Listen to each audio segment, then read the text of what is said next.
Te presento a Frank Marty Thier y a Michelle Forcier. Ambos son pareja desde hace años. Se conocieron en la escuela secundaria y juraron amarse por el resto de sus vidas. Ambos tenían muchas cosas en común que podrían facilitar ese objetivo de amor. Por ejemplo, los dos disfrutaban del progreso y tenían metas muy ambiciosas. De hecho, eran conocidos como la pareja más ambiciosa de la escuela. Después del colegio, Frank se involucró en la Fuerza Aérea de los Estados Unidos. Luego de culminar su preparación en 1991, decidió proponerle matrimonio a su novia. Ella sin titubear aceptó la propuesta. Tenían apenas 20 años y un largo camino para vivir en pareja. Eso sí, desde un comienzo las cosas fueron brillantes para los dos porque ambos gozaban de estabilidad económica y laboral. La pareja desde el principio tenía claro lo que querían hacer y lo que no. Querían vivir, gozar, divertirse y viajar por todo el mundo. Pero en las cosas que se negaron a hacer estaba ser una familia. De hecho, Michelle no quería ser madre. Le parecía una tarea tediosa y larga. Michelle, después que Frank se graduó como psicóloga y trabajó en un consultorio. La pareja se mudó más de 6 veces en un mismo año en busca de nuevas experiencias de vida. Con los años, Frank empezó a ser opuesto a Michelle. Él comenzó a preferir la calma y comenzó a desear ser padre, mientras que su esposa era opuesta a sus deseos. Ella prefería la diversión, las salidas y la fiesta, y aún se mantenía negativa ante la idea de procrear una familia. Su explicación siempre fue la misma: estaba harta después de haber criado a sus hermanos menores. Las discusiones no tardaron en llegar al matrimonio, pero siempre lograban mantener con vida el amor que sentían. Con el tiempo, Frank permanecía fuera de casa por obligaciones 100% laborales, mientras que Michelle, con más tiempo libre, decidió involucrarse en una página web para encuentros íntimos. Sin pensarlo, creó su perfil con el nombre de Morena Casada. En cuestión de días, su bandeja se llenó de solicitudes de hombres que le proponían todo tipo de encuentros íntimos, desde sadomasoquismo hasta parejas swingers. Michelle tenía un nuevo pasatiempo: estar durante horas en la página web conversando con uno y con el otro, hasta que se topó con un miembro de las Fuerzas Armadas, el sargento John Michael Diamond. Este hombre de 28 años provenía de una familia militar y se vinculó con las Fuerzas Armadas en 1991, el mismo año que Michelle se casó con su esposo.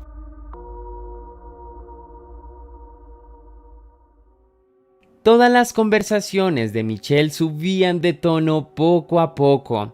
La imaginación volaba a mil con todos los internautas que sostenían conversaciones calientes con la mujer.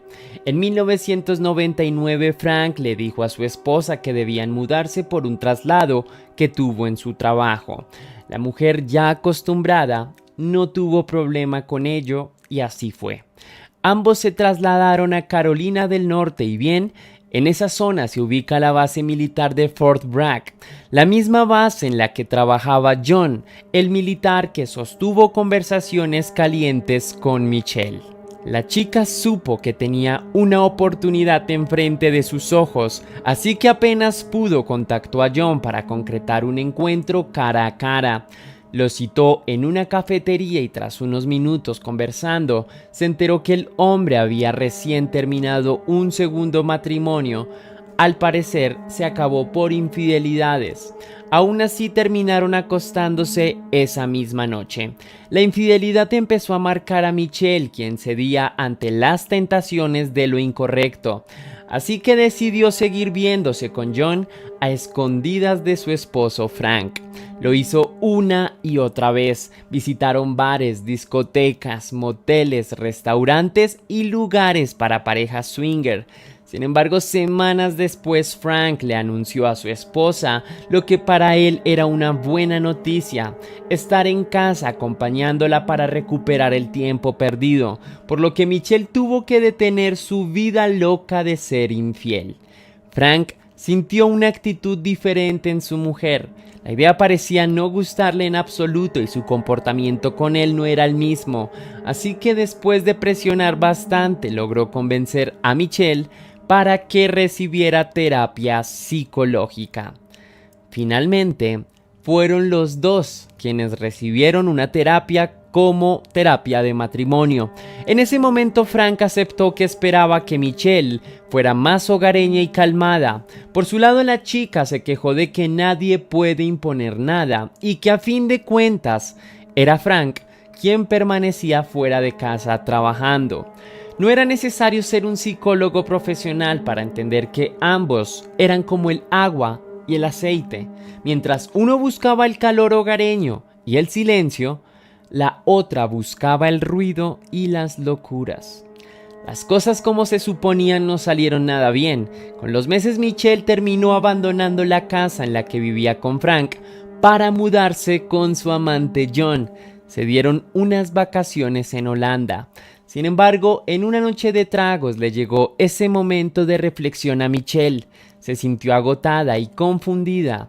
Se dio cuenta que la vida con John no era más especial que la que tuvo con Frank. Sentía que todo comenzaba a hacerla sentir aburrida. Cabe aclarar que mientras todo esto sucedía, Frank no sabía nada sobre el paradero de Michelle, incluso no sabía sobre sus infidelidades, por lo que este aún mantuvo los brazos abiertos para su esposa. Finalmente Michelle regresó a Estados Unidos y regresó, pero no a la casa con Frank. Pero esto no significaba un remordimiento sincero, porque la mujer siguió conectándose a la página web donde comenzó todo y aún así decidió ignorar los intentos de Frank por comunicarse con ella. La mujer confundida optó por la opción más cobarde. En lugar de asumir las cosas y aclarar todo, prefirió ignorar los ruegos de Frank porque volviera a su vida y consigo a la casa. Después de unos largos meses, la mujer decidió retomar su matrimonio, pero estaba segura de que ella no cambiaría su actitud. De esa forma, llegamos al 9 de diciembre, la fecha de cumpleaños de Michelle.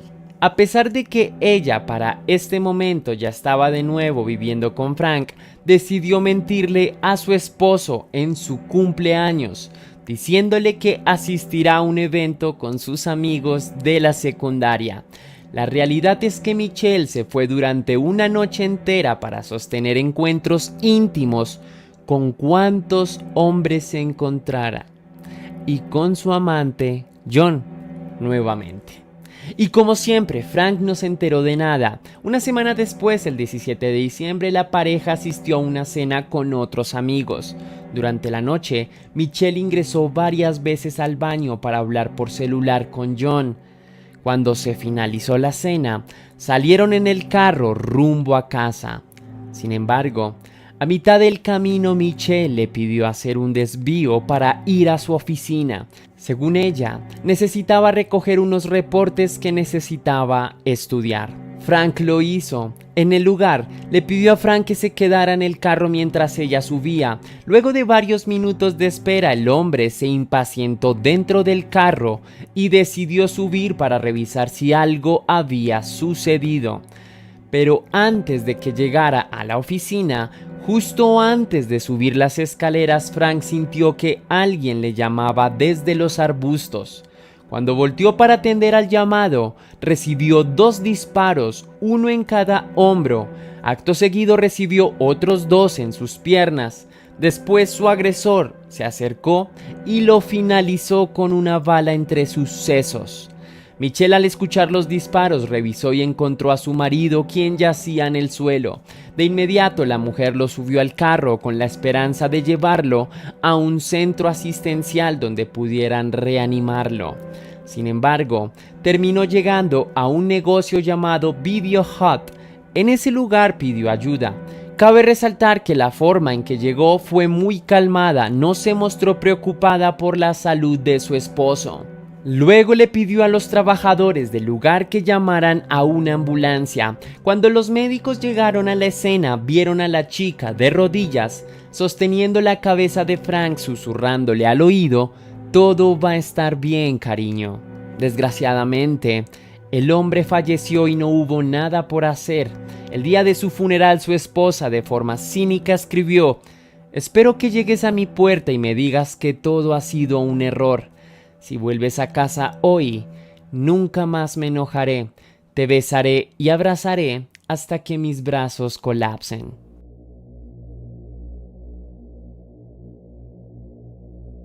La policía comenzó a estudiar la escena del crimen y era bastante sospechosa. De inmediato se descartó la posibilidad de un robo porque todas las pertenencias de la víctima quedaron en su lugar y en su debido puesto. Los paramédicos encargados de medir el pulso de Michelle, justo en el momento cuando llegaron al hospital, evidenciaron que la mujer estaba completamente tranquila. Algo muy importante en la investigación tuvo que ver con un seguro de vida que había sacado Frank por $500,000. Este estaría destinado a Michelle cuando él muera. Pese a que Frank no sabía de John, muchas de las personas que conocían a Michelle sí, por lo que mencionaron a John como posible sospechoso del crimen. Finalmente, se corroboró que el sospechoso salió de su casa el día del crimen, justo horas antes de que sucediera el asesinato. Lo más cínico de todo es que Michelle, después del funeral de su esposo, salió de viaje junto a John una vez más, como si nada hubiese pasado. Unos meses de investigación lograron determinar que John, semanas antes del crimen, le pidió prestada un arma a uno de sus amigos. Se trataba de una 9 milímetros, cuyas balas coincidían con el examen de balística que se le practicó a Frank. La policía le pidió al amigo de John que le hablara para la devolución del arma. Sin embargo, este se negó a devolverla porque, según él, se la habían robado de su vehículo, por lo que las autoridades de inmediato pusieron la lupa en el vehículo. Finalmente se pudo determinar que ese vehículo estuvo estacionado muy cerca de donde sucedieron los hechos. Finalmente, John fue arrestado por el asesinato de Frank.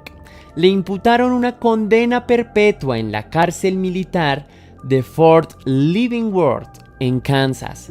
Justo en este momento, Michelle, quien se encontraba en investigación, decidió darse a la fuga abandonando todas sus pertenencias.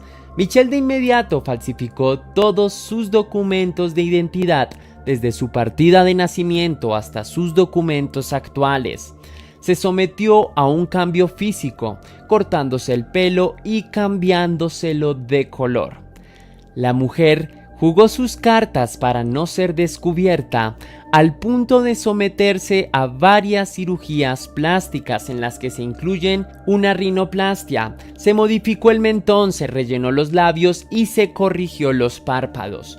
Aún así, Michelle siguió con su coqueteo hasta que consiguió a un nuevo novio, el mismo que sería su anzuelo para las autoridades. Este hombre fue identificado rápido por las autoridades, lo presionaron para que dijera el paradero de Michelle hasta que terminó confesando dónde se hospedaba la mujer.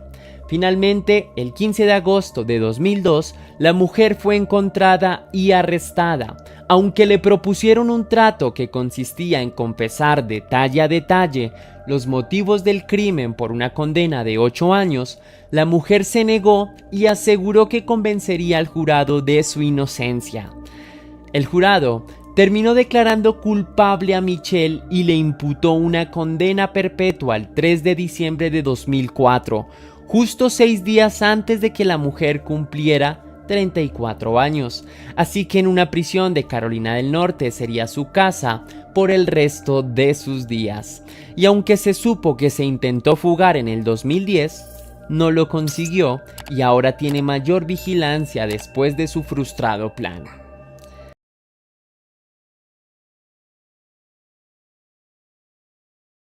Para el caso de hoy quiero que viajemos a Sudáfrica y regresaremos en el tiempo a la década de los años 90, pero más concretamente al año 1994. En este año sucedió uno de los crímenes más repudiables que jamás hayas escuchado. Nuestra protagonista es la chica que estás viendo en pantalla. Ella es Alison Botha. Para el año en cuestión tenía 27 años de edad.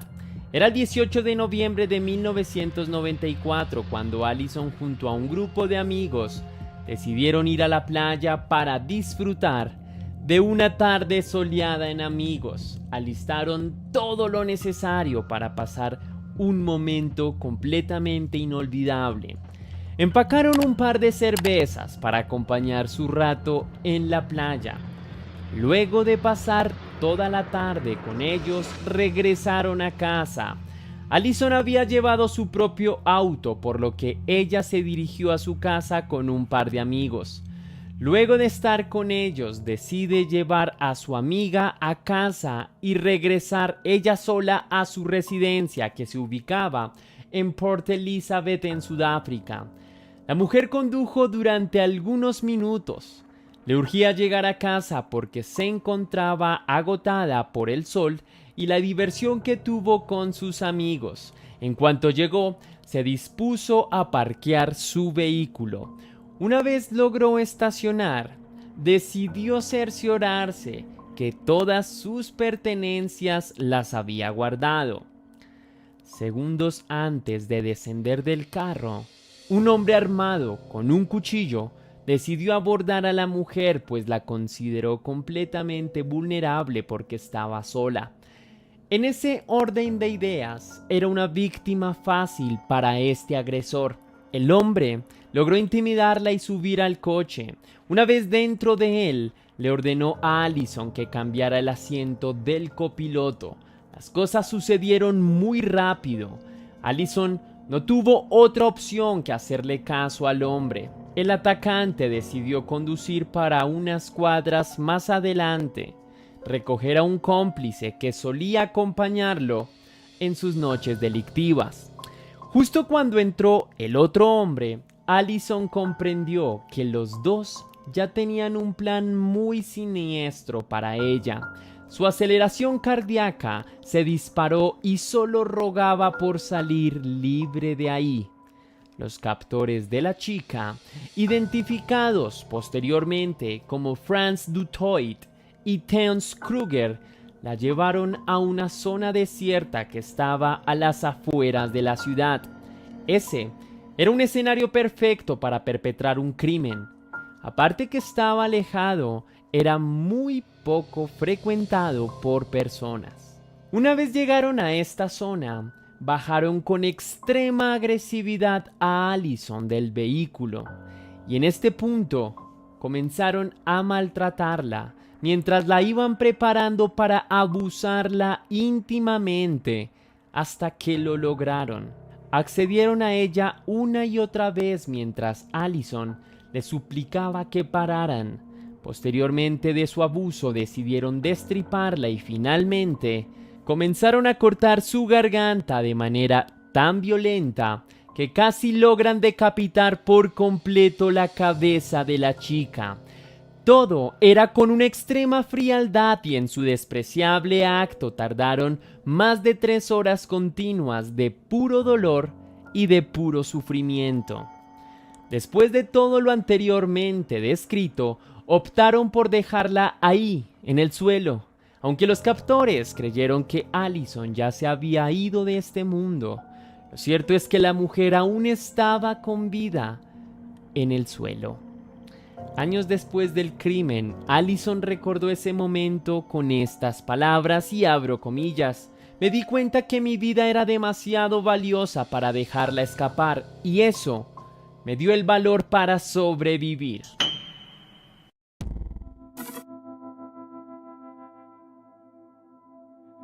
Alison Botha nació el 22 de septiembre de 1967 en Puerto Elizabeth, Sudáfrica.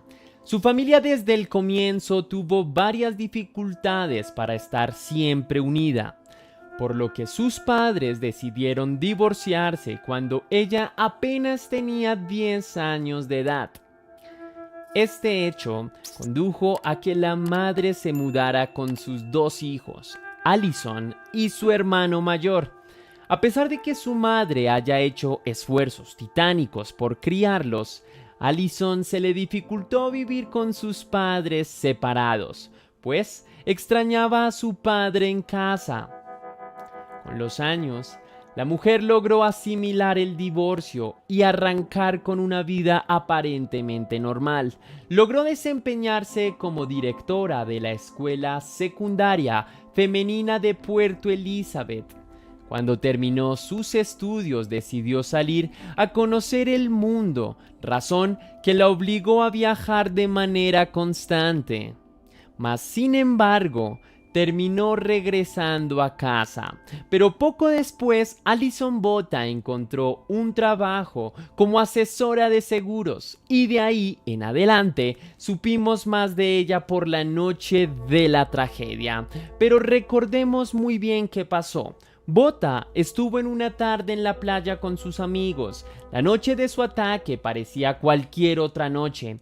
Digo esto especialmente porque todo parecía andar de maravilla. La chica decidió irse a su casa acompañada de una amiga. En casa comió algo y horas más tarde salieron con su amiga porque Allison prometió dejarla en su casa. Hasta ahí perfecto. Después de ahí, la joven se dirigió a su apartamento, pero no logró ingresar al mismo. Cuando la mujer estacionó su vehículo en el parqueadero, recogió una bolsa que posaba sobre la silla del copiloto.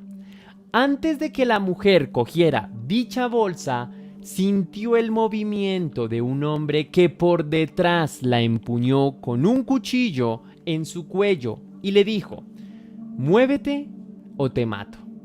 La mujer no tuvo otra opción que seguir las órdenes de este hombre. Su captor cogió el volante y con cinismo le dijo que él no iba a lastimarla.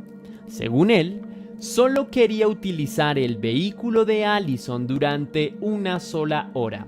Luego de conducir un rato, el hombre estacionó el vehículo para recoger a uno de sus amigos, que sería un cómplice posteriormente. Luego de ahí, condujeron con alta velocidad hasta llegar a una zona aislada, cuando Allison pudo mirar por el rabillo del ojo el lugar y justo en ese momento supo que le iban a hacer mucho, pero mucho daño. Primero bajó Franz du Toit y luego su cómplice, Terence Kruger. Luego bajaron a Allison y le dijeron que ambos tenían el deseo de estar íntimamente con ella, y seguido a eso le preguntaron: ¿tienes algún problema con eso? Allison, quien temblaba del miedo, por supuesto no pudo hacer más que hacer una negativa con la cabeza. En ese momento, ambos sujetos tenían antecedentes penales relacionados a lo que iban a hacer. Así que sin mayor espera, ambos cogieron del brazo a Allison y comenzaron a retirarle prenda por prenda. Al mismo tiempo, empezaron a ser muy agresivos con ella, provocándole golpes por todo el cuerpo. Luego de que ambos saciaron sus necesidades, optaron por no dejar rastro de lo que hicieron. Así que querían tomar la vida de Allison, o por lo menos ese era el plan en ese momento. Así que ambos decidieron juntar fuerzas para asfixiarla. Allison perdió el conocimiento luego de no poder respirar. Aún así, ella se aferró a la vida. Pero el oscuro crimen no terminaba ahí. Después de eso, los dos sujetos comenzaron a apuñalarla 30 veces en el vientre a Allison. Además, ella recordó años después que luchaba con todas sus fuerzas para sobrevivir. En un momento, los hombres notaron que Allison movió su pierna en medio de su agresión, por lo que cambiaron de planes. Así que ambos cortaron la garganta de la mujer hasta 16 veces consecutivas. Allison recordó ese momento con una descripción realmente macabra y aterradora, pues ella solo podía ver un brazo encima de ella que hacía un movimiento de izquierda a derecha. Luego escuchó un sonido húmedo y cayó en cuenta que era el sonido de su carne que estaba siendo cortada. Luego fue arrojada al suelo y recuerda haber escuchado una pequeña conversación entre ambos. Uno le preguntó al otro: ¿crees que está muerta? A lo que su cómplice de manera cínica respondió: nadie, pero nadie puede sobrevivir a eso. Cuando ambos hombres se marcharon de la escena del crimen, Allison Botha logró escribir en un papel el nombre de sus atacantes y la siguiente línea fue: te amo, mamá. La mujer sabía que estaba muy cerca de la carretera y que allí podría ser auxiliada, por lo que intentó levantarse hasta que lo logró, pero apenas se puso de pie, sintió su cabeza caer hacia atrás. En ese momento supo que estuvo a nada de ser decapitada por completo. Luego sintió una sustancia viscosa en su abdomen. Se trataba de sus órganos que estaban saliéndose de su lugar, por lo que la mujer tuvo que con una mano evitar que sus órganos se salieran de su abdomen y con la otra sujetar su cabeza. Y aunque se cayó un par de veces caminando, logró llegar hasta la carretera más próxima. Una vez allí, se desplomó en el suelo, pero afortunadamente recibió ayuda con bastante rapidez luego de que un estudiante de veterinaria que paseaba por la zona haya visto a la mujer herida en la carretera. Su nombre era Tian Eilert. El joven, con sus conocimientos universitarios, logró prestarle primeros auxilios a la mujer y llamar de inmediato a una ambulancia. Finalmente logró trasladar a la mujer a un centro hospitalario para que revisaran sus heridas. Luego de varias cirugías, la mujer logró imponerse a la muerte y sobrevivió del ataque. Estando en camilla de recuperación, las autoridades hablaron con ella y le mostraron fotos de posibles sospechosos de su ataque. Y la mujer pudo reconocerlos en las fotografías que los agentes le mostraron. A partir de ahí, lograron capturar a ambos hombres. Ambos fueron acusados de 8 delitos, en los que se incluye el caso de Allison Botha. En agosto de 1995, ambos se declaran culpables y los condenan a cadena perpetua sin posibilidad de libertad condicional. Allison Botha, después de luchar con las cicatrices de esa horrible noche, se llenó de valentía para contar su experiencia en diferentes foros y charlas emocionales, y desde ahí se dedicó a generar conciencia sobre la inseguridad hacia las mujeres.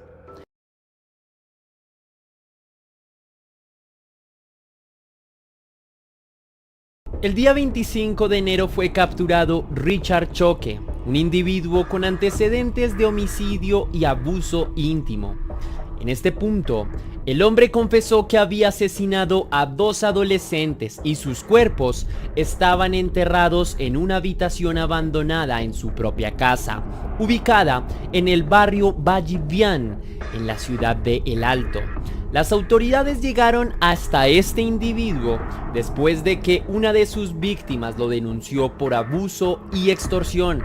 Esta denuncia se convirtió en la punta del iceberg para revelar un largo historial delictivo por parte de este sujeto. Además, se destapó una red de corrupción de la justicia boliviana. En las imágenes vemos cómo las autoridades allanaron la vivienda del hombre ante el asombro de los vecinos y la comunidad en general, quienes no tenían idea de que Richard Choque era un asesino serial y abusador. Los bomberos y la policía cavaron en una habitación de 12 metros cuadrados, encontrando los cuerpos de dos mujeres en estado de putrefacción. Se trataba de Iris Maylin Vilca Choque, de 15 años, desaparecida el 27 de agosto del 2021, y Lucy Maya Ramírez Zambrana, de 17 años, desaparecida el 18 de mayo del 2021. Al parecer, Choque, después de asesinar a sus víctimas, enviaba notas a sus familiares pidiendo un rescate para regresar a las jóvenes con vida. Veamos. Mayo, desde el año pasado se ha perdido mi hija, que salió a cobrarse el sueldo, ¿no? Entonces, desde ese momento, como 2 de la tarde, esa hora era, entonces como salió las 2 de la tarde por ahí, entonces ya, desde esa fecha ya no hemos podido ubicarlo. Veamos el testimonio de la madre de Maylin, quien denunció que Richard Choque le exigía una gran suma de dinero para entregar a su hija con vida. Me pidieron $60,000 a cambio de su vida de mi hija, pero yo no tenía ni cantidad de dinero. Yo le supliqué, déjenme a mi hija, déjenme hablar. Días después, los investigadores confirmaron que las adolescentes fueron contactadas por una supuesta mujer de nombre Aide Mitzi Flores Alarcón. Al parecer, esta era una de las tantas identidades falsas que utilizaba Richard Choque para contactar a sus víctimas, casi siempre mujeres jóvenes e incautas. Una de las notas dejadas por la mujer en Facebook decía textualmente: amigas que quieran ingresos diarios en sus ratos libres, buenos ingresos, escriban al privado.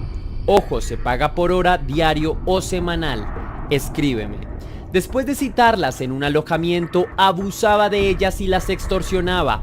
Sin embargo, para Iris y Lucy, el encuentro con este psicópata tuvo un desenlace fatal. Richard Choque decidió terminar con sus vidas.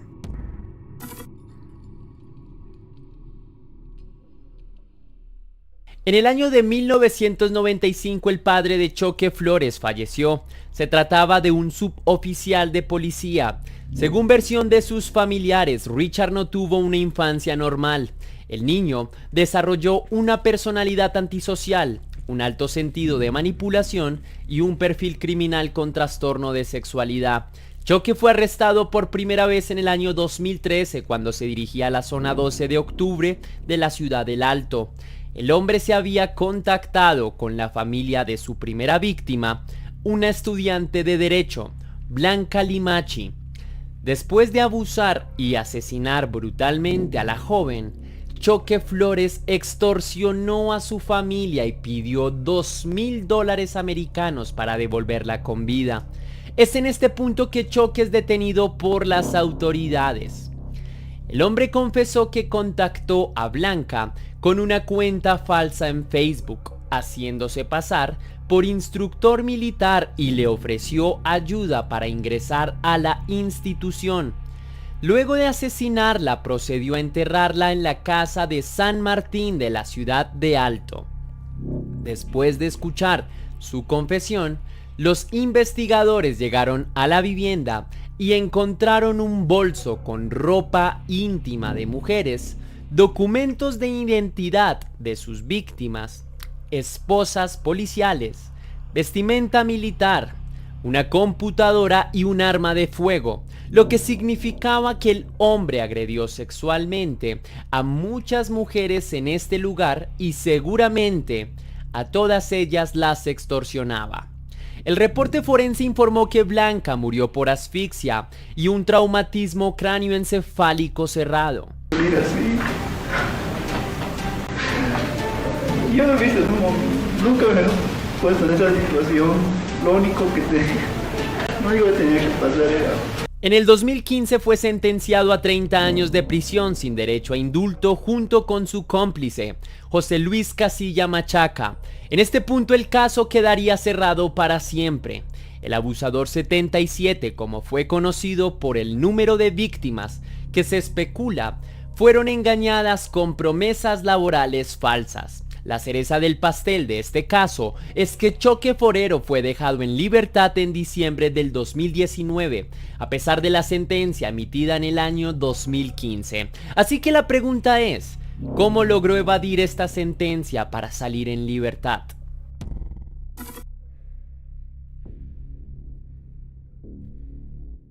Choque Flores aprovechó su libertad para continuar en sus andanzas, porque esta era la manera de obtener recursos económicos y saciar sus instintos sexuales sádicos y criminales. Su modus operandi era contactar mujeres a través de perfiles falsos en Facebook, donde escribía mensajes de ayuda laboral con buenos ingresos económicos. Otras veces, ofrecía ayudar a entrenar a jóvenes que quisieran ingresar a la academia militar, pero en ocasiones era más explícito y prometía buenas ganancias si entregaban paquetes o tenían encuentros íntimos con sus clientes. Después de concertar una cita con la joven, le pedía que describiera la ropa que usaría el día del encuentro.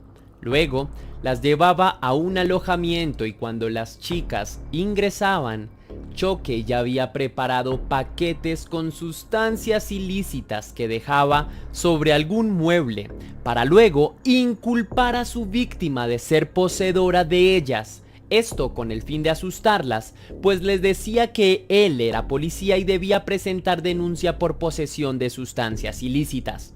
Sin embargo, negociaba con sus víctimas una noche íntima a cambio de su silencio, pero antes la víctima debía grabar un video admitiendo que la droga le pertenecía. Una evidencia que Choque utilizaría para extorsionar a las jóvenes, demandando varias sumas de dinero. Además se quedaba con sus documentos, sus celulares y hasta con su ropa íntima. Sin embargo, una valiente víctima de este criminal lo denunció. Después de ser arrestado por segunda vez, Richard Choque no tuvo otra opción que confesar sus delitos. El asesinato de dos jóvenes adolescentes, Lucy Ramírez e Iris Vilca. A continuación, otra de sus víctimas denunció que fue extorsionada por este criminal. Veamos la evidencia. Sí, mediante Face hay una señora que supuestamente que es ahora su cuenta falsa de ese señor, ¿no? Mediante eso varias veces me había hablado por mediante Face, me había ofrecido trabajo, todo eso. En una casa yo acepté, entonces la señora como una ayuda me pidió y después unas cajas que recogieron. En las imágenes vemos a Choque reuniéndose con la joven. En este punto, el hombre la citó en un alojamiento, pero la joven desconfió y decidió llevarlo al cuarto donde vivía. La chica denunció que el hombre le robó el celular y un carnet y pretendía que entregara unos paquetes o cajas a personas que él le indicaría. Al parecer, Richard Choque no intentó nada contra la joven porque se percató de las cámaras en el pasillo. El hombre fue arrestado el 26 de enero del 2022 cuando los medios de comunicación denunciaron los hechos delictivos de este asesino serial. Se desató la indignación de toda la comunidad boliviana en contra de este psicópata sexual. Durante la investigación, Richard Choque hizo otra revelación realmente escalofriante. Se supo que el hombre asesinó a su primo Fidel Lecón Choque en el 2009 y enterró su cuerpo en la casa de San Martín. Las excavaciones en este lugar para determinar si existe algún u otro cuerpo en este lugar. Sin embargo, las investigaciones correspondientes demuestran que ya no existiría ninguna otra víctima. Richard Choque habría recibido la suma de $5.000 americanos para ayudarlo a entrar a la escuela de sargento de los militares. En este punto, los investigadores informaron que Choque Flores había recibido la suma de $5.000 americanos de la familia de su primo a cambio de que lo entrenara para ingresar a la escuela militar. Sin embargo, Richard lo asesinó porque sintió envidia de que su primo pudiera iniciar una carrera militar. Después de envenenar a su primo, lo golpeó y cuando los restos fueron hallados, el cráneo estaba separado del resto del esqueleto. Se presume que fue decapitado. Cuando sus padres se percataron que Fidel no regresaba y tampoco se comunicaba con ellos, enfrentaron a Richard. El hombre los convenció de que su primo estaba bien, que estaba reclutado durante un año para recibir instrucción militar y que debían girar eventualmente dinero para sus clases. Aunque el tiempo pasó, y nunca más supieron de su hijo. Cuando se enteraron de la historia delictiva de Richard en el 2013, la tía acudió a las autoridades para informar que ella había reportado la desaparición de Felipe desde el 2011 y su conexión con Richard, pero fue desestimada y no hubo investigación. Me llamaban en la esquina de la casa, estás vestida así, todos como estábamos vestidos. como estás con chamarra, estás con este pantalón de color, cuidado te pase algo. Y al 2016 yo trabajaba en otro lugar y de ahí ya me he cambiado de domicilio, me he ido a otro domicilio. En alquiler. En alquiler hemos dejado la casa. Han sido para ir. amedrentados. Sí. Perdón que corte, quiero entender bien la cronología, perdón, Vania. Hasta ese momento ustedes No, todavía no habían denunciado. No, porque Ya. teníamos miedo. Tenían miedo. 2016. ¿Qué pasó el 2016? Nos hemos salido de la casa Sí. para ir a vivir en alquiler. Y ahí es donde hemos decidido, porque ya no sabía nuestra dirección. Denunciar. Por eso hemos denunciado. Desde ese tiempo hemos seguido, pero ya el 2017 nos han atropellado. Lo más difícil. A las hemos 2. sufrido un accidente de tránsito. A las 2 nos atropellaron. Y Era muy... no, un accidente de tránsito, Sí. pero era las 2. ¿Ustedes creen que alguien de eso- mandó para que Sí, las atropellen? Sí. No eso, sino Sí, ¿no? de que teníamos miedo. Y después de ello, nosotros ya hemos dejado El caso. el caso. Pero perdón, una consulta. Cuando ustedes hacen la denuncia el 2016, Sí, porque ahora la gente tiene que entender cómo fueron los hechos. sí. ¿Cómo se conecta Fidel con el Richard, con el Es el primo? primo, Por eso, es pero ¿cómo nuestro se conectó primo, para este hecho en claro. particular? Entiendo que hizo una gestión para que ingrese supuestamente en el colegio militar. No, ¿Así fue? Le ha ayudado, decía yo conozco institutos para que vayas a estudiar, Ya. para que entres al colegio militar. Ya. Entonces nosotros hemos confiado en Le pidió él. dinero también, ¿no? Sí, Sí, mucho me ha extorsionado dinero. La madre de Felipe denunció que recibió múltiples llamadas de amenazas y extorsión y desde entonces tuvo que cambiar continuamente de domicilio. Cuando todas estas denuncias se hicieron visibles, muchas madres se presentaron en diferentes medios de comunicación para denunciar la desaparición de sus hijas. Durante 8 años estoy buscando a mi hija Gladys Pumacusi.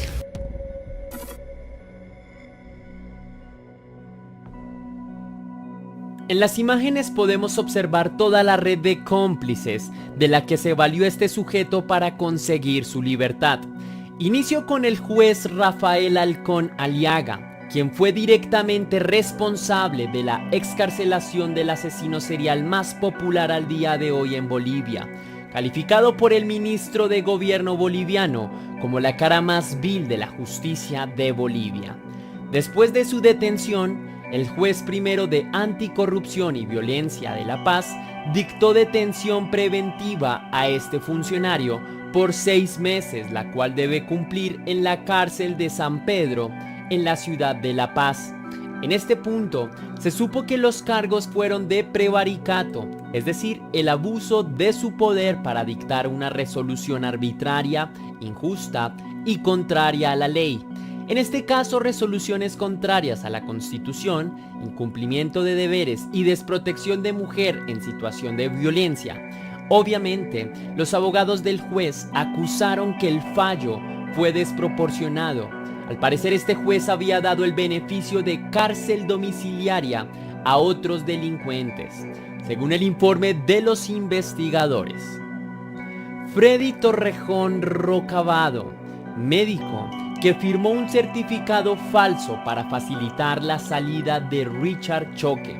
Los investigadores informaron que Choque aseguró que nunca había asistido a una clínica para asistir a una evaluación médica. Sin embargo, el doctor aseguró que realizó el examen en la clínica de Miraflores, pero el Instituto de Investigaciones Forenses denunció que este médico fue desvinculado de esta institución del 2014. Así que las certificaciones emitidas posterior a esta fecha fueron de manera particular. Carmen Solari. Esta abogada constituyó una pieza clave para armar el rompecabezas. Después de que se allanó su oficina, se encontró prueba contundente.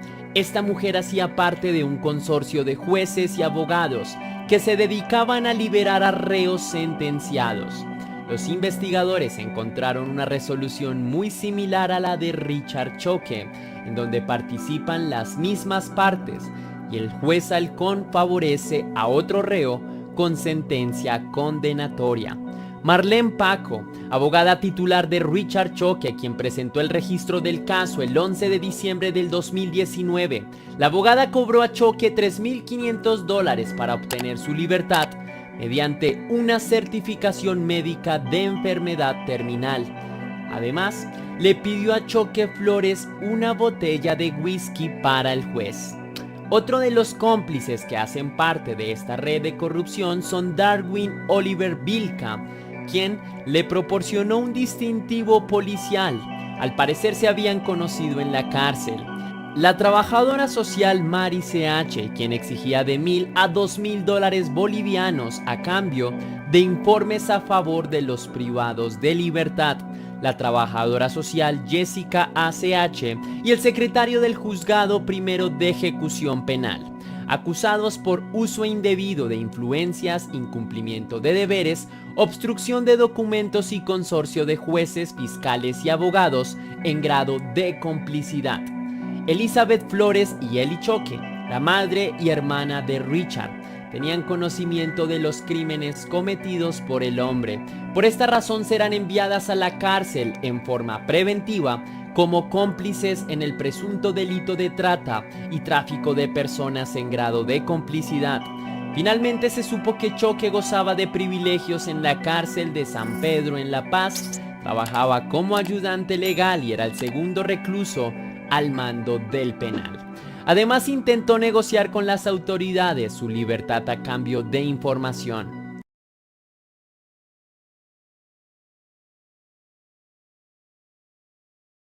Hoy te hablaré del caso de Amelia Dyer. La mujer que ves en pantalla es conocida como una de las asesinas que llevó mucho más lejos las oscuras intenciones que caracterizan a este tipo de personas. Sus crímenes son infames y difíciles de procesar.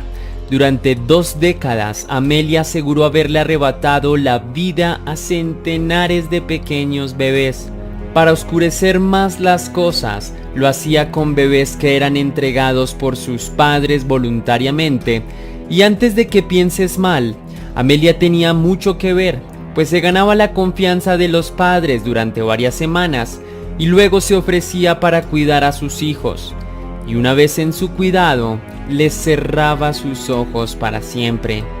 Te invito a que, para entender este caso, veamos quién era Amelia realmente. Nació en 1836. A sus 22 años sufrió la pérdida de sus 2 padres. Su hermano mayor se hizo cargo del negocio familiar, que era una zapatería. No sé si fue el orgullo, pero Amelia en ese momento decidió alejarse de su familia, por eso no recibió ningún apoyo económico por parte de ellos y la despojaron de los derechos legales del negocio. Unos años después, cuando Amelia cumplió 24 años, se casó con George Thomas, quien tenía 59 años. Para esos años, Amelia decidió tener 2 hijos con este hombre. Su esposo le ayudó para que tomara clases de enfermería, así que inició su formación como enfermera y partera. En esa época de estudios, Amelia conoció a una mujer que la introdujo en la cría de bebés. Esta práctica es muy antigua y consiste en obtener la custodia de un bebé o un niño en el intercambio. Esta manera de apropiarse de los bebés comenzó a finales de la era victoriana en Gran Bretaña. Habitualmente era permitido hacer un solo pago o dividir la suma total en periodos de tiempo. Estos tiempos eran aprovechados por las parteras para ganar dinero con las circunstancias muy desafortunadas que caracterizaban a estos casos. Durante un breve periodo de tiempo, Amelia ganó mucho dinero cuidando a estos bebés y encontró que ahí tendría una oportunidad lucrativa, pero trágica. Amelia además ayudó a las mujeres solteras con su parto y luego estas mujeres le pagarían para que cuidara a esos bebés que acababan de nacer. Asimismo, Amelia se movía por todas partes para dar a conocer su trabajo. Si una mujer como ella existiese en la época actual, me imagino que utilizaría las redes sociales para difundir sus servicios. Algo así lo hizo Amelia, pero en los anuncios del periódico. En estas publicaciones aseguró que era una mujer respetable y casada. Además aseguró que le proporcionaría una vida feliz y saludable a las madres que confíen en sus servicios como cuidadora de hijos. También dijo que era una mujer muy respetuosa y muy bien hablada. Con esta sencilla publicación, que además estaba llena de mentiras, Amelia logró captar la atención de muchas personas que creyeron en su farsa y que como presas se iban acercando cada vez más a la boca del lobo. Desafortunadamente, su anuncio atrajo a muchos bebés a sus supuestos cuidados. Una vez estaban bajo su control, hacía que sus familiares viajaran sin sus bebés y aprovechaba ese tiempo para dejar a todos los pequeños morir de hambre. Y por favor, quiero que en este momento te imagines por un segundo la sensación de tener mucha hambre y no poder acceder al alimento, que el estómago te haga ruidos en señal de que necesitas comida. Es muy desesperante. Ahora imagina que esta sea la causa de tu muerte, aparte de que sería una muerte muy lenta. Entonces así sucedió. Decenas de bebés lloraban suplicando algo de alimento hasta que sus energías se desvanecieron por completo. En otras ocasiones Amelia le daba a los bebés algo que ella llamó como amigo de la madre, que básicamente era un jarabe a base de opio. Esto con el fin de anestesiar los sentidos del bebé para que muera sin hacer ningún llanto. Pero obviamente seguía sintiendo la amarga sensación del hambre y por consiguiente morir de hambre. Cuando este horrible acto terminaba, Amelia se contactaba con profesionales de la salud para que examinaran el cuerpo con el objetivo de que se lo llevaran. Con el tiempo los doctores empezaron a sospechar de su patrón de asistencias médicas. Era muy extraño para ellos que en poco tiempo hayan tenido que examinar a tantos bebés que ya habían cerrado sus ojos para siempre. La mujer decidió mudarse antes de que dichas sospechas se incrementaran. Llegó a una nueva ciudad y en ese lugar sufrió un colapso mental que la condujo a ser cada vez más retraída y silenciosa con sus acciones. La mujer solía cambiarse el nombre con relativa frecuencia. Lo hacía porque de esa manera creía que nunca iba a ser descubierta. En 1879, un médico que había atendido las necesidades de Amelia y sus bebés decidió iniciar una investigación, la misma que pocos meses después determinaría que Amelia es culpable por negligencia y cumplió 6 meses de trabajo duro e intensivo. Aunque quiero que enfoques tu atención en la condena. Para el día de hoy, una sentencia de 6 meses para una acusación así sería impensable. Es que incluso parece un chiste, pero lamentablemente fue así. Y peor aún, cumplió su sentencia en ese lapso de 6 cortos meses. Así que la mujer salió con intenciones cada vez más oscuras y su carrera criminal no pararía en ese momento.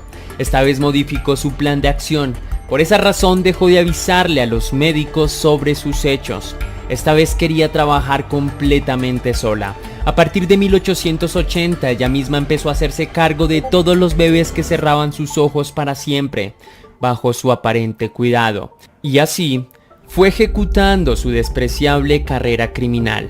Cada vez más eran las víctimas, por lo que se veía obligada a cambiar de residencia con mucha frecuencia. De igual manera su nombre. Incluso en una ocasión llevó mucho más allá su actuar criminal. Cuando recibió a un bebé con pocos meses de nacido, decidió atar una soga al cuello del pequeño para cortarle la respiración y disfrutar mientras el niño se despedía de este mundo. Una tortura lenta que vivieron decenas de bebés. Ahora bien, sé que hasta este punto ya es suficiente de su macabra historia, pero déjame añadir un detalle adicional que te hará un escalofrío en la espalda. Ella confesó que disfrutó con cada una de sus víctimas. Para ella era divertido atarlos con la soga en sus cuellos y ver todo el esfuerzo que hacían los pequeños por respirar, pero ninguno logró salvarse de sus manos. Cuando sus víctimas fallecían, los envolvía en algodón y los enterraba. Algunos otros los envolvía en papel con piedras y los arrojaba al agua. Para este punto, eran miles de madres que escribían cartas exigiendo actualizaciones de sus hijos, suplicando por dar con el paradero de Amelia Dyer para conocer sobre esta desgarradora verdad. Quiero que pienses por un momento en el dolor que podría sentir una de estas madres al ser notificada de que su hijo se fue de este mundo en manos de su supuesta niñera. Después de que lo pienses solo por unos segundos, comprenderás que este caso está en un límite de maldad muy despreciable. Pero retomemos. En marzo de 1896, un trabajador del río Támesis vio un paquete flotando. El hombre, curioso de su hallazgo, decidió alcanzarlo. Una vez en sus manos, notó que estaba ligeramente pesado. Cuando abrió el paquete, encontró el cuerpo de una niña y un niño.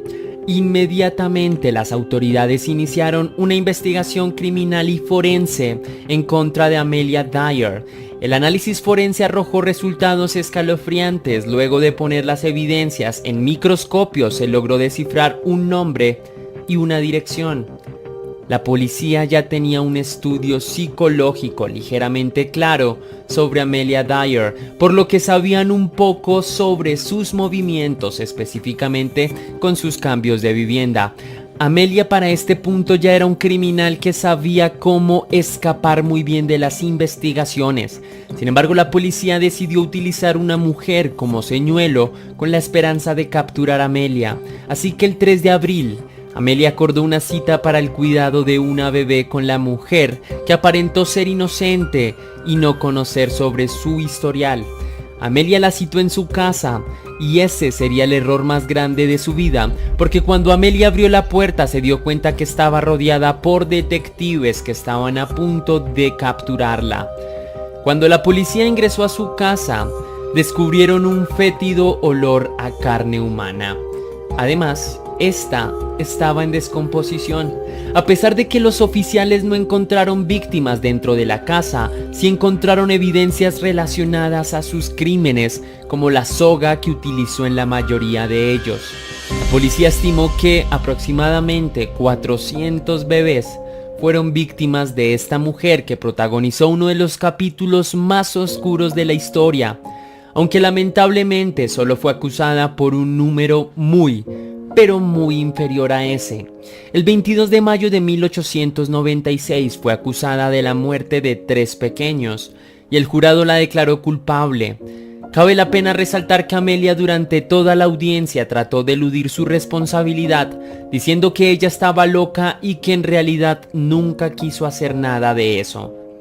Sin embargo, eso no cambió el curso de su condena, por lo que el juez decidió sentenciarla a pena de muerte.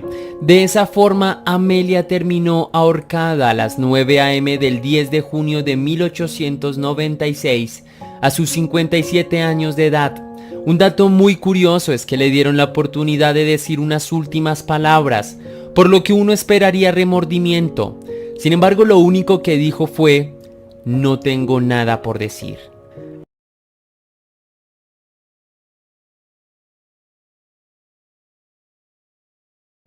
Te presento a Thomas Joseph Lonergan y Eileen Cassidy Lonergan, un joven matrimonio estadounidense.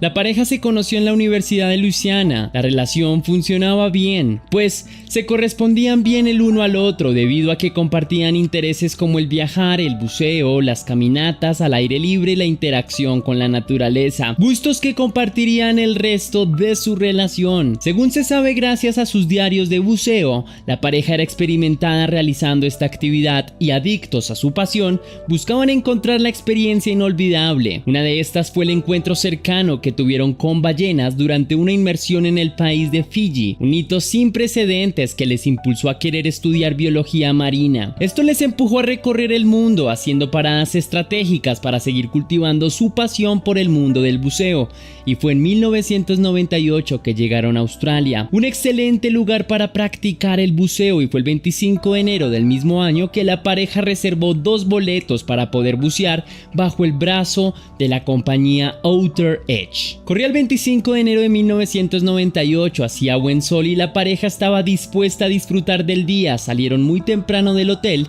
y se fueron en búsqueda de una inolvidable aventura. Llegaron a la excursión de Outer Edge, todo marchaba bien al interior del bote, aparentemente se cumplían todas las normas de seguridad, se tenían registros de ingreso y salida del bote, labor designada a los capitanes de buceo George Pribhoe y Cathy Traverso, quienes a su vez tenían que rendir cuentas al capitán y dueño del barco Jack Nairn. En los primeros puntos de inmersión se registró el ingreso y la salida de cada pasajero en el bote. Las inmersiones de la pareja eran un poco más prolongadas que las de otros pasajeros, y es que la experiencia de los Lonergan era diferente a las de los demás, pues estos tenían mayor experiencia buceando. La pareja solía retrasarse poco más de 10 minutos, pero era la destreza en el agua de Tom y Eileen la que mitigaba la preocupación de la tripulación, situación que se normalizaba con cada punto de inmersión. Durante todo el viaje se ocupó el mismo patrón, y así fue hasta que llegaron a los arrecifes de Saint Crispin, lugar que sería la última de las paradas, y es en esta parada en donde no tuvieron oportunidad de regresar al bote, debido a que en este lugar el bote les abandonaría. Y es aquí en donde quiero abrir las puertas del misterio. Aún no termino de entender el por qué no los esperaron, no sé si nadie se dio cuenta que ellos no estaban dentro del bote, y por otra parte me pregunto qué sucedió con el encargado de la planilla de registro, porque sí hubo detalles de su inmersión pero no de su regreso, es decir que no hubo una correcta verificación de la presencia de Tom y Eileen en el bote antes de partir, pues recordemos que era de vital importancia que el capitán registrara todo en su bitácora. Pasaron 2 días antes de que la tripulación del barco se percatara de que algunos pasajeros habían abandonado sus pertenencias. Se rumora que las propiedades ya las había notado un tripulante del Outer Edge un día antes, acción que denota negligencia y parsimonia en reportar lo sucedido. La empresa esperaba que los objetos fueran reclamados, pero al no ver una respuesta, se averiguó si la pareja estaba en el ómnibus encargado de llevar a las personas de la excursión de buceo al hotel. La situación se puso mucho más tensa al enterarse de que tampoco estuvieron allí. Al examinar las pertenencias se supo que se trataba del matrimonio de los Lonergan, pues aquí se encontró ropa, documentos, una cartera y las gafas de Tom, y fue hasta que cayó la noche que se notificó a la policía. El terror era evidente, pues el tiempo ya había inflamado demasiado las probabilidades de no encontrar a la pareja. Entonces, recapitulemos. Tom y Eileen eran una pareja con bastante experiencia en buceo. Ellos, por su propia destreza, sabían qué hacer. Además, tenían todos los implementos para realizar la actividad y solían permanecer juntos, motivo que hizo que los Lonergan solicitaran no tener un instructor que complicara la libertad que les gustaba tener bajo el agua. Hablar de los Lonergan no es hablar de personas insensatas, solo se demoraban un poco más en el agua que el resto. Y es que quizás su ejercicio analítico contemplativo de la vida marina era diferente. Lo extraño resulta al intentar pensar cómo en un bote con cupos limitados no notara la ausencia de la pareja. Y sí, puede que el encargado de los registros hiciera un pésimo trabajo, pero tampoco los tripulantes se dieron cuenta y nadie solicitó el cumplimiento del protocolo, motivo por el que no se rectificó si iban completos. He encontrado en algunos recovecos de la internet que la falla de esta excursión yace en prestarle mayor atención a datos numéricos y no a un listado de nombres, pues se dice que el encargado de llevar el recuento de personas había contado 24 personas antes de salir, pero a última hora dejaron subir a 2 pasajeros más al bote y el encargado no registró esa modificación de último momento, además de que se comenta que los roles entre la tripulación se tomaron a la ligera, pues todos hacían un poco de todo, cada tripulante constantemente cambiaba de qué hacer, y fue la desorganización y esa confianza ciega la sentencia del Outer Edge, pues se tomó todo a la ligera creyendo que nada pasaría, y sí que pasó. Tiempo después de la desaparición, los familiares de Tom y Aileen fueron notificados de lo que se sabía hasta el momento por la policía. También se les aclaró que era probable no encontrarlos. Sin embargo, aunque con demasiada tardanza, el miércoles 28 de enero se inició la labor de búsqueda. Con la luz del día a favor, varios helicópteros y botes recorrieron el área en donde se reportó la desaparición. Pero el esfuerzo de la policía, la Guardia Naval y algunos voluntarios civiles fue en vano. No se encontró absolutamente nada. La familia estaba devastada, pues solo podían esperar con esa horrible sensación de impotencia, debido a que a la distancia no había nada que pudieran hacer. La labor de la empresa fue terrible. La información hallada de los diarios, la información de los tripulantes y la de los testigos parecían no coincidir, y la absurda excusa que usaron para escudarse de un castigo penal fue la petición de los Lonergan de no llevar un guía, motivo por el que dejaron de registrarlos en el recuento de inmersiones, lo que al final sabemos que es una pésima excusa, pues como empresa deben ofrecer las mismas garantías a aquellos clientes que son más experimentados. 2 días de búsqueda infructuosa pasaron y el caso se cerró debido a que las condiciones climáticas habían variado y a la probabilidad de que el arrastre del mar les hubiese llevado demasiado lejos, pero días después, el 5 de febrero, por fin encontraron pistas relevantes. Lo primero que se encontró fue el regulador de aire de Tom Lonergan en Indian Heath, a 105 kilómetros de Port Douglas. Lo preocupante aquí es que se sabe que cerca del área en el que encontraron el regulador habitan cocodrilos. Obviamente no era un lugar en el que se pudiese estar tranquilo. Las dudas aumentan acorde a la aparición de pistas. Una semana pasó desde el descubrimiento del chaleco de Tom y surge otra inquietante revelación. Se trataba del traje neopreno de Aileen encontrado en la costa septentrional de Queensland. Este tenía rasgaduras en las áreas de las axilas y glúteos, marcas que se podrían atribuir al coral o al ataque de un tiburón tigre, pero no había rastros de sangre o de mordedura. El océano poco a poco fue soltando pruebas de la desaparición. Con el tiempo aparecieron las chaquetas inflables marcadas con los nombres de Tom y Aileen al norte de Port Douglas, 2 tanques de oxígeno y las aletas de Aileen 100 millas al norte de East Crispin Reef. Y tiempo después, un pescador encontró pizarra de buceo en la que la escritura de Tom aún era legible y decía: lunes enero 26, 1998, 8 am. A quien pueda ayudarnos, hemos sido abandonados en Agincourt Reef por Outer Edge el 25 de enero del 98. Por favor, vengan a rescatarnos antes de morir. ¡Socorro! Sin embargo, al no encontrar pruebas concluyentes, se asumió que la pareja quizá logró sobrevivir, pero que probablemente murieron perdidos en algún lugar deshidratados y sin los trajes. Por otra parte, la familia de Tom y Aileen, al llegar a Australia, decidieron hacer un servicio memorial por las probables muertes, pero las pruebas encontradas no eran suficientes para demostrar si la pareja había muerto, y había indicios que apuntaban a que la destreza de los Lonergan en el agua les mantuvo con vida. Hasta este punto, todas las investigaciones apuntaban a que este caso se trató de un trágico accidente por negligencia, pero nuevamente surgieron turbulentas evidencias que reorientaron la investigación, y es que en la habitación donde la pareja estaba hospedada encontraron los diarios que estaban salpicados con frases bastante oscuras que revelaron que al parecer Tom tenía fuertes problemas de depresión. Abro comillas: como un estudiante que ha terminado un examen, siento que mi vida está completa y que ahora solo me resta morir. A partir de aquí mi vida solo puede empeorar. He llegado a mi punto máximo y ahora todo va cuesta abajo, desde aquí hasta mi funeral.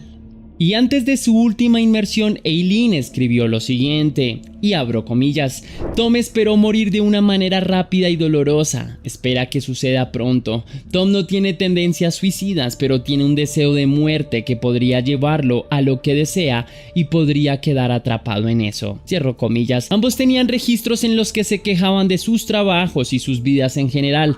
Este nuevo detalle abrió una nueva posibilidad en la investigación, y es que quizá esta tragedia no era solo un accidente, sino que quizá los Lonergan planificaron su desaparición para efectuar un pacto para atentar con sus vidas. Sin embargo, todo sigue siendo muy extraño.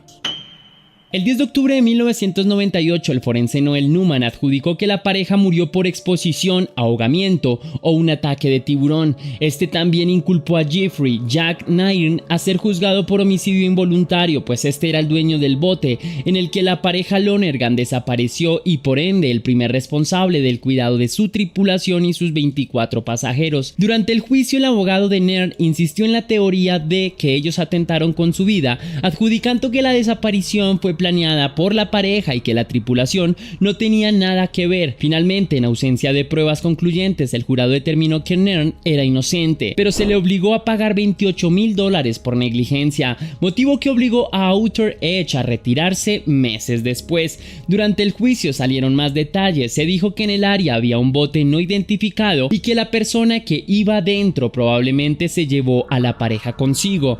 Luego, una propietaria en una biblioteca en Port Douglas dijo que la pareja entró 2 días después de desaparecer para comprar mapas y postales. También se dice que se alojaron en un hotel en Darwin, a casi 3,000 kilómetros de Port Douglas, y después de su desaparición parecía que la pareja fue vista en muchos lugares.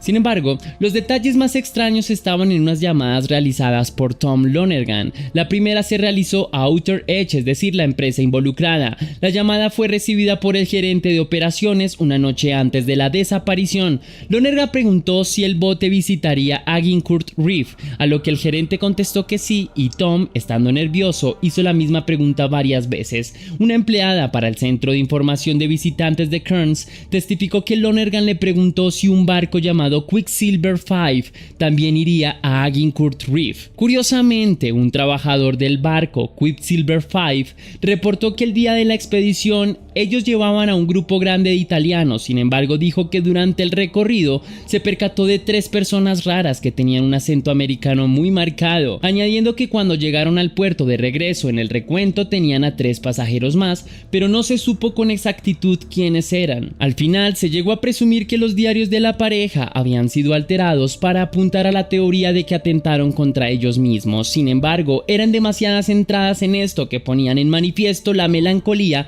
que abrumaba a Tom, añadiendo a esto que los diarios se encontraron en el hotel y no en el bote. Este es un caso que no se resolvió, pero por mi parte vamos a sumergirnos en algunas teorías. Por ahora barajaré 3 teorías. Quizás el plan de los Lonergan no era tan oscuro, querían evadir la rutina y el tedio causado por el trabajo. Entonces, si el plan era cobrar un seguro de vida, era una misión complicada debido a la magnitud que significó el caso. Este hecho involucró a demasiadas personas, tanto de forma directa como indirecta. Por un lado tenemos a los tripulantes del Outer Edge, que sí, es un hecho, fueron negligentes e irresponsables y merecen su sanción, pero por otra parte se pudo afectar a la economía australiana y a cientos de familias que viven del turismo de buceo, mostrando esta actividad como peligrosa. Y les dejo un dato: la Gran Barrera de Coral mantiene 64,000 puestos de trabajo y le aporta al país 6,400 millones de dólares al año a la economía australiana. Si este era el caso, los Lonergan quedarían atrapados en Australia, lugar donde se volvieron noticia y su cara estaba en todas partes. Obviamente serían reconocidos y tampoco es como que en los días en que se tardó la investigación pudiesen cruzar fronteras nadando desde Australia hasta llegar a un lugar en donde nadie reconozca sus rostros. Si la teoría de atentar contra ellos mismos de forma pactada fuese real, se sabe que en los diarios de ambos habían pasajes melancólicos y eran más lúgubres estos mensajes en el diario de Tom. La pareja hacía todo juntos, aunque no es que el matrimonio se encontrara en perfectas condiciones. De hecho, es muy probable que aunque Eileen no lo deseara, terminara involucrándose en los deseos de muerte de Tom, lo que desenlazaría en un homicidio de forma a atentar consigo mismo. Lo que sí me hace un poco de sentido el morir haciendo lo que más se ama, pero ¿por qué molestarse dejando una nota de auxilio en el pizarrón de buceo? Esto no me encaja y me hace pensar en que ellos no se hayan decidido quedar voluntariamente. Por otra parte, la zona en la que desaparecieron no estaba predominantemente llena de tiburones. Además, se sabe que los tiburones no son una especie particularmente atraída por los seres humanos, lo que hace que sus ataques no sean comunes. Pero de ser así, también se sabe que usualmente un tiburón ataca a veces por confusión debido a que sus ojos no son tan desarrollados y tienden a confundir a las personas con focas, pero suelen soltar a los seres humanos, es decir, que muerden y se van. Entonces, ¿por qué no se encontró ninguno de los cuerpos y según indica la investigación, los cocodrilos estaban mucho más retirados de las áreas en las que se halló evidencia y muchas de las pruebas recolectadas estaban en buen estado. La última de las hipótesis sería que los Lonergan lograron llegar a una isla gracias a su destreza en el agua, pero los días pasaron y la deshidratación les hizo alucinar, por lo que quizás se retiraron sus trajes y murieron insolados o deshidratados. La verdad, es difícil saber a ciencia cierta qué pasó.